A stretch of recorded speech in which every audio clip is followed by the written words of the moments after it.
Bonjour, bienvenue sur le plateau de Village Semences au Salon international de l'agriculture pour un nouveau numéro du Direct des régions. Alors aujourd'hui, je vais vous parler d'une plante qui a été pendant très longtemps le symbole de la campagne vue par les citadins. Et cette plante, c'est la luzerne. Ah, que n'a-t-on dit sur les champs de luzerne où l'on allait batifoler au printemps ? Mais le problème, c'est que cet aliment de choix, la luzerne, aliment de choix pour les animaux, eh bien, risque bien de se faire rare si on n'y prend pas garde. Et c'est ce que nous allons voir dans quelques instants avec nos invités. Mais pour le moment, je vous propose de faire un petit voyage au milieu des champs de luzerne.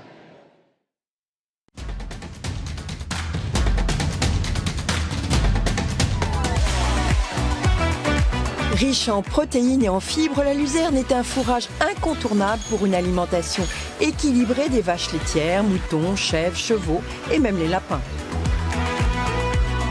Alors Jean-Charles, en ce moment, tu utilises de la luzerne que tu as autoproduit. Pour Jean-Charles, éleveur laitier en Champagne-Ardenne, la luzerne a beaucoup d'intérêt. La luzerne représente 3 avantages. Le premier avantage est une sécurisation du bilan fourrager, de la quantité d'aliments disponibles à l'année pour nos animaux. Deuxièmement, elle sécurise l'apport en protéines en apportant une protéine de qualité qui permet de faire du lait de qualité. Et troisièmement, nous qui épandons des effluents d'élevage, la luzerne permet de stocker l'azote que nous épandons dans les champs pour le rendre à la culture suivante. C'est aussi un précédent idéal pour les cultures de céréales. Par manque de surface disponible, les exploitations comme celle de Jean-Charles ne peuvent souvent produire la luzerne dont elles ont besoin. Ce sont donc des producteurs, puis des coopératives, comme ici, à Saint-Rémy-sur-Bussy, près de Reims, qui vont fournir cette luzerne complémentaire sous forme déshydratée pour une meilleure conservation. Alors, le chantier de récolte se décompose en 3 étapes. Une première étape de fauche, sur laquelle on va poser la luzerne au sol pour profiter du vent et du soleil et pour l'aider à sécher. La deuxième étape, une étape qui va servir à regrouper les andins en un seul andin. Et la dernière étape, c'est l'étape de récolte. On va récolter la luzerne pour l'ensiler et la transporter vers l'usine. On va produire de la chaleur. On va faire passer cette chaleur à travers un flux de luzerne qui, en étant associé à cette chaleur, va se sécher, va se déshydrater. Malgré l'attrait des éleveurs pour la luzerne, la production de semences est en recul. Les surfaces destinées à la culture des porte-graines diminuent depuis plusieurs années, obligeant la France à importer près de 70% de ses besoins. Les problèmes que l'on a, c'est le changement climatique.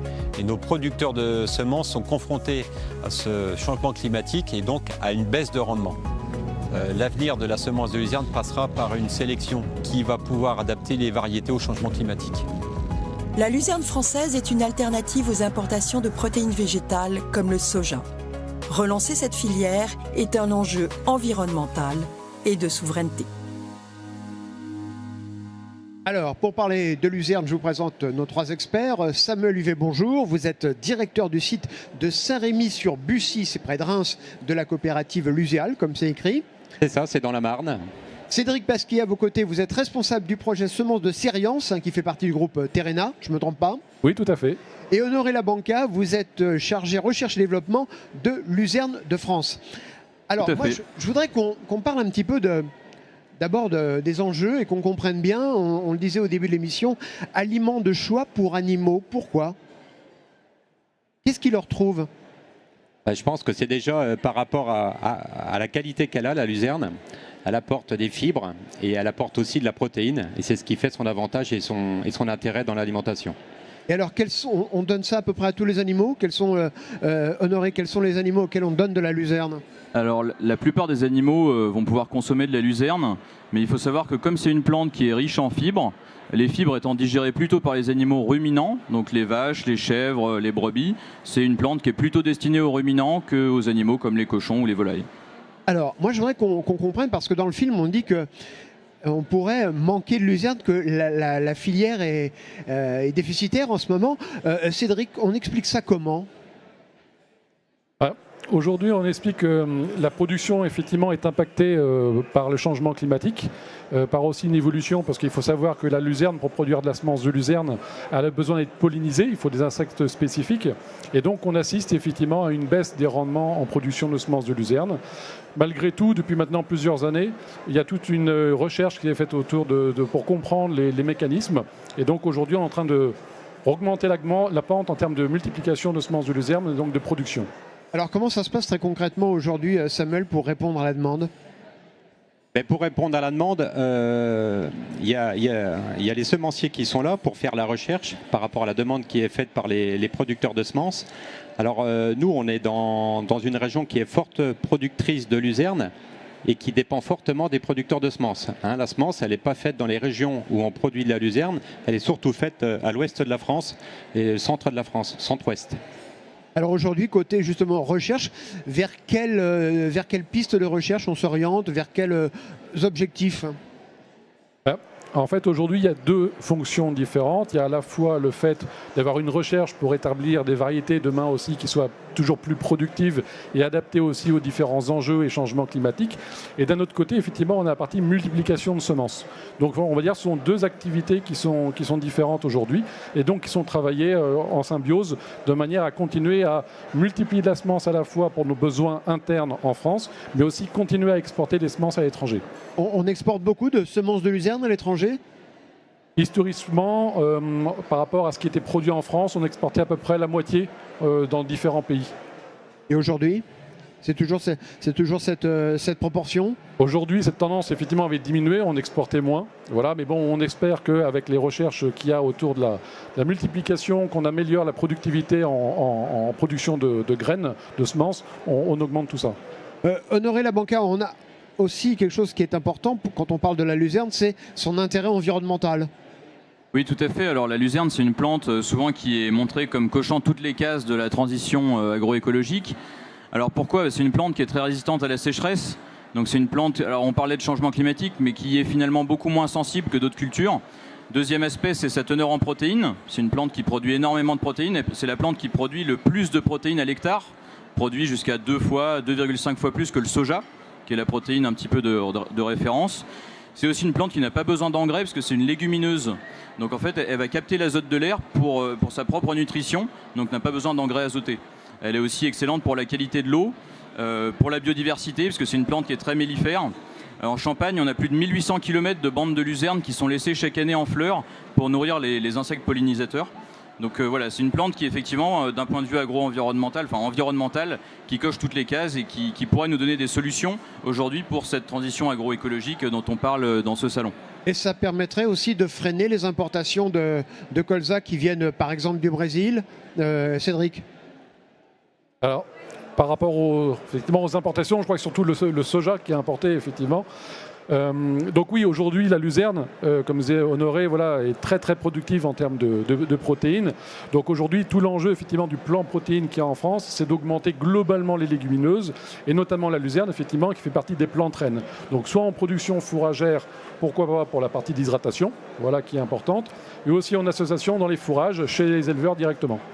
Alors Samuel, moi je voudrais qu'on parle aussi de la fabrication de cet aliment tel qu'on l'a vu dans le reportage. Aujourd'hui, est-ce que l'augmentation du coût de l'énergie, c'est aussi une problématique pour vous ? Parce que j'ai l'impression que c'est quand même très très gourmand en énergie, la fabrication de ces granulés de luzerne. Ah oui, tout à fait. C'est le défi qu'on a relevé depuis 10 ans. Il faut savoir qu'avant, on déshydratait avec une énergie qui était une énergie fossile, et notamment le charbon. Mais depuis 10 ans, on a fait énormément d'efforts. On a fait sécher la luzerne au champ. On a économisé 50% d'énergie. Et en plus, on a transformé notre énergie. C'est-à-dire qu'on est passé de l'énergie fossile à l'énergie non fossile. Et maintenant, on utilise de la plaquette forestière entre 90... C'est-à-dire, alors de quoi s'agit-il ? Parce que vous savez que ceux qui nous regardent ne sont pas forcément des spécialistes de l'agriculture et des plaquettes forestières, c'est ça ? C'est du bois. C'est tout simplement du bois qui est apporté sur les forêts environnantes, sur un rayon de 300 km. Et ça va être notre principale source d'énergie maintenant. Alors, on a vu les enjeux. J'ai bien compris aussi qu'on manquait de bras. Clairement, aujourd'hui, on manque d'agriculteurs pour cultiver la luzerne. Qu'est-ce qu'il faudrait faire aujourd'hui pour avoir plus d'agriculteurs qui produisent cet aliment ? Samuel ou Honoré, les deux, voilà. Oui. Honoré d'abord. Alors qu'est-ce qu'il faudrait faire? Bon, je vais peut-être pas apporter toutes les réponses. Alors il y a une partie de la réponse, comme le disait Cédric, qui est la déshydratation. Donc la déshydratation, c'est un moyen aujourd'hui pour des agriculteurs qui sont dans des zones céréalières, donc en zone spécialisée céréales sans élevage, de produire de la luzerne pour la mettre à disposition des régions d'élevage à travers l'outil de déshydratation. Donc ça, c'est une première option. On a des outils aujourd'hui. Pourquoi pas développer demain de nouveaux outils Quand vous dites des outils, des sites industriels? Des sites industriels, tout à fait. On a 24 sites industriels aujourd'hui, un petit peu partout en France. Une des options, ce serait alors soit d'intensifier le nombre de producteurs par site, soit de développer de nouveaux sites. Donc ça, c'est pour la partie céréalier, déshydratation, diversification. Et puis en élevage, eh ben, on voit aussi que la luzerne se développe. Alors peut-être pour l'encourager, il faudrait travailler sur l'aspect variétal pour l'adapter à des zones peut-être plus sèches. C'est aussi les techniques de récolte qui se développent, et puis peut-être aussi communiquer sur l'intérêt de la luzerne à l'échelle de la rotation de culture, parce que la luzerne en fait va restituer notamment de l'azote aux cultures suivantes, ce qui va permettre de diminuer les engrais et finalement de faire une sorte de marge cachée sur cette culture de la luzerne qui permet d'augmenter les rendements des cultures suivantes. Alors, justement, sur les sites industriels, Samuel, aujourd'hui on disait il y a un certain nombre de sites en France, il faudrait pouvoir en construire d'autres, en installer d'autres, j'allais dire près des zones de culture? Alors l'idéal, ça serait ça, mais il va falloir... Ça coûte cher de créer une usine? Ça coûte très cher, c'est en dizaines de millions d'euros, donc c'est quasiment impossible. Donc c'est pour ça que d'ailleurs on a des zones d'utilisation et des zones de production, et la Champagne est très adaptée à cette production, parce qu'on a la craie qui est très adaptée à la culture de la luzerne, mais c'est très compliqué de vouloir pouvoir ouvrir un site. Donc là on essaye déjà de pérenniser les sites actuels et de valoriser la luzerne qui est faite dans les zones de production, et notamment en Champagne-Ardenne. Honoré, on va parler un petit peu argent. Pour un agriculteur aujourd'hui, c'est un bon complément, la luzerne? Alors, je dirais oui, tout à fait. Aujourd'hui, la luzerne, il faut savoir que c'est une culture dans la Marne, qui est le département le plus producteur de luzerne en France. La luzerne en 2023, sur l'exercice 2023, c'est la deuxième culture la plus rentable de la rotation pour le producteur de céréales. Donc on est juste derrière la betterave, qui est la culture la plus rémunératrice sur cette année précise, mais c'est une culture qui est tout à fait rémunératrice, et ce que je dirais en plus, c'est qu'elle a ces avantages dont je parlais sur les cultures suivantes, qui sont souvent non prises en compte dans le calcul économique qui est fait par l'agriculteur ou par son conseiller, et qu'il faudrait prendre en compte. Et un autre élément, c'est qu'avec la luzerne, on a des charges qui sont tellement faibles que c'est une culture sur laquelle on ne va pas perdre d'argent. Et en 2023, les producteurs de blé, souvent, ont pu parfois avoir des résultats négatifs sur leur culture, parce que beaucoup d'intrants, beaucoup de résultats, mais finalement, si les intrants sont supérieurs aux résultats, on perd de l'argent, ce qui n'est jamais le cas avec la luzerne. Production intéressante et rentable pour les cultivateurs. Il en va de même pour les semences, Cédric Pasquier?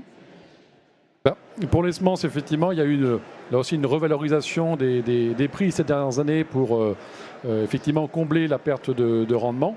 Comme disait Honoré, c'est vrai que par contre, la luzerne a aussi tout son sens dans la culture chez les agriculteurs, puisque c'est une plante qui permet de produire durablement aussi, qui a un intérêt, un impact positif sur les cultures derrière, et sur lequel les frais sont plutôt limités.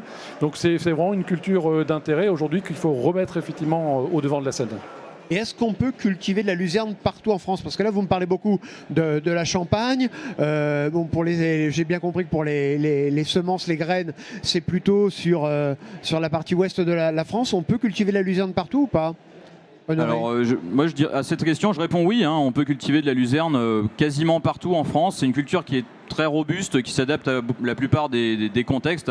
Il est simplement dans des sols acides ou hydromorphes, mais vraiment très acides, qu'il va y avoir un peu plus de difficultés. Mais la réponse est oui, on peut cultiver de la luzerne partout. Samuel, une dernière question avant de retrouver un autre invité. On manque de combien de pourcents de luzerne aujourd'hui en France?